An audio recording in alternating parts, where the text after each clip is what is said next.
Shalom saudara-saudara yang terkasih di dalam Yesus Kristus. Alangkah berbahagianya bisa berjumpa kembali di dalam renungan harian hari ini.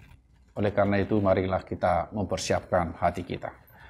Kasih karunia dan damai sejahtera dari Allah Bapa dan anaknya Tuhan Yesus Kristus menyertai kamu sekalian. Amin.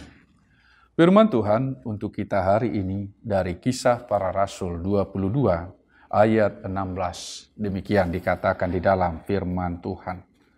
Paulus berbicara kepada orang Yahudi. Dan sekarang mengapa engkau masih ragu-ragu? Bangunlah, berilah dirimu dibaptis, dan dosa-dosamu disucikan, sambil berseru kepada nama Tuhan. Demikian dikatakan di dalam firman Tuhan. Di sini dikatakan bahwa Paulus di dalam pelayanannya, dia kemudian ditangkap, lalu dia kemudian meminta izin untuk berbicara, dan kepala pasukan itu pun memberikan izin untuk berbicara, yaitu Rasul Paulus berbicara kepada orang Yahudi. Sesudah dia diizinkan untuk berbicara, maka Paulus mengatakan siapakah dirinya, bagaimana pada masa mudanya, bagaimana dia awalnya adalah seorang penganiaya pengikut Kristus, bagaimana perjuangannya untuk melakukan itu semua. Tetapi di dalam perjalanannya menganiaya pengikut Kristus, Tuhan menyentuhnya. Dia mengalami pertobatan. Dia mengalami suatu peristiwa yang membuat dia akhirnya menjadi pelayan Tuhan untuk memberitakan Injil.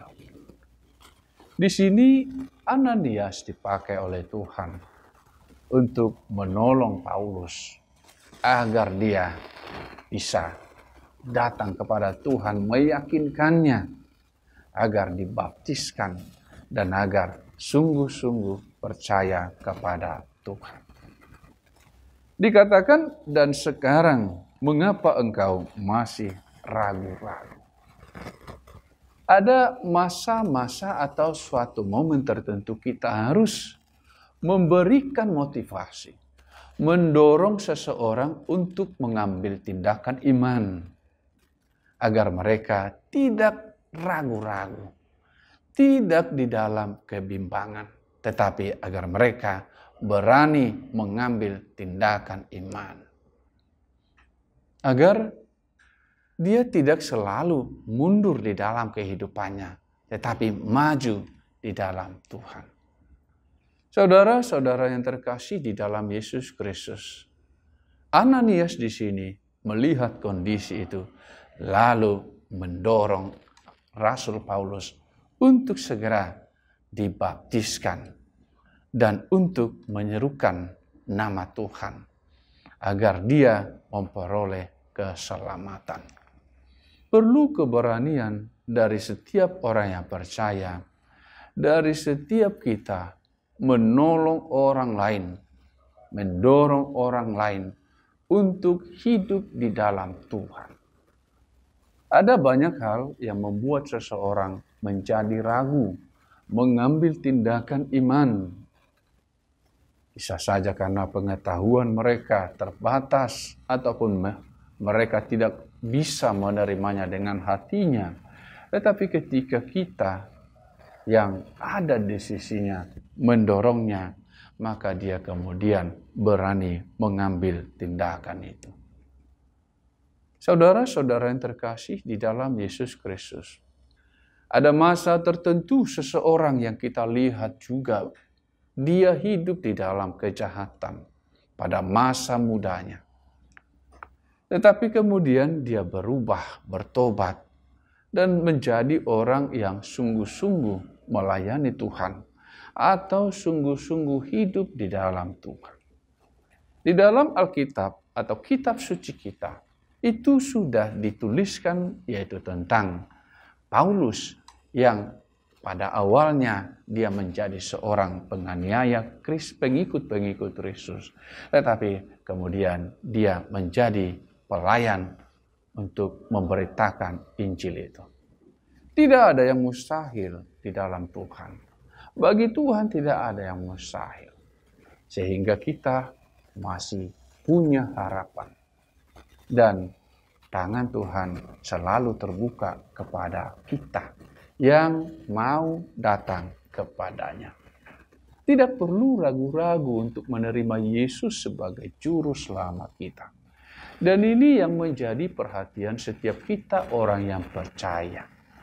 Ketika ada orang yang mau datang kepada Tuhan, mari kita tolong mereka untuk percaya, untuk tidak ragu-ragu. Mari kita bantu mereka, kita dorong mereka untuk mengambil tindakan iman. Tidak usah ragu-ragu. Berilah dirimu untuk dibaptiskan. Kita bisa mengatakan itu kepada mereka. Karena pertolongan kita itu sangat mereka butuhkan. Mungkin kita merasakan itu sebagai suatu atau berpikir itu sebagai sesuatu yang kecil. Tetapi buat mereka itu suatu yang berharga. Oleh karena itu, saudara-saudara yang terkasih di dalam Yesus Kristus, mari mengambil tindakan iman sesuai dengan apa yang diperintahkan di dalam firman Tuhan. Kita harus beriman, kita harus melakukannya, firman-Nya, yaitu dengan kesungguhan di dalam hidup kita sehari-hari. Mengasihi Tuhan Allah, mengasihi sesama manusia. Karena kita mengasihi sesama manusia seperti diri kita sendiri, seperti kita ingin memperoleh bagian di dalam kerajaan surga, di dalam kehidupan yang kekal. Mereka juga merindukan hal yang demikian. Dengan bantuan kita, dengan pertolongan kita, dengan pelayanan kita, kita berharap di dalam iman kita bahwa pertumbuhan, pertambahan jumlah orang-orang yang percaya kepada Yesus Kristus akan semakin bertambah. Tuhan Yesus memberkati firman-Nya. Mari kita berdoa.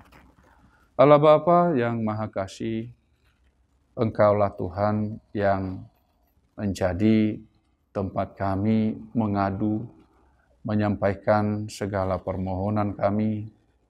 Engkaulah Allah yang senantiasa menyertai kami, dan demikianlah kami Tuhan memohonkan kemurahan-Mu untuk setiap kami, untuk setiap saudara-saudara kami, untuk setiap keluarga kami, terlebih mereka yang saat ini di dalam kelemahan, di dalam kebimbangan.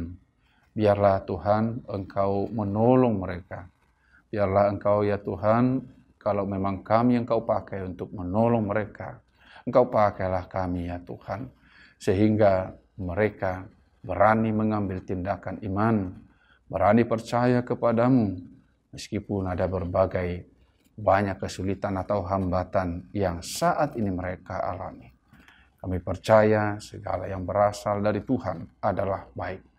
Di dalam Kristus Yesus Tuhan kami berdoa kepadamu. Amin. Kiranya kasih karunia Tuhan Yesus Kristus dan Allah Bapa dan persekutuan Roh Kudus menyertai kamu sekalian. Amin.